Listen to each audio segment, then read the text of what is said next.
Assalamu alaikum, sunana Abubakar Muhammad Adamu, kamar yadda kowa sani. Akan kiran da Sadiq Nanik. So this time around zuwa da na yi ina son yi magana akan still matasan da duk abin da ya shafi matasa shine akan gaba a wajenmu.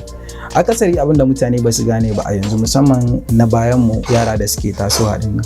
Wani lokacin aka kai ka wajen aiki ana so ka koyi aiki ne, ba ana so ka sa wasa a cikin tafiyan aikin ka ba. Ta iya yiwuwa mahaifinka ko mahaifiyarka ta ga yanayin seriousness na wannan mutum ne wanda ya kamata a ce ta kai ko da ɗanta ne koyi aiki, saboda yanayin da yake kula da aikin shi yake ba aikin shi muhimmanci.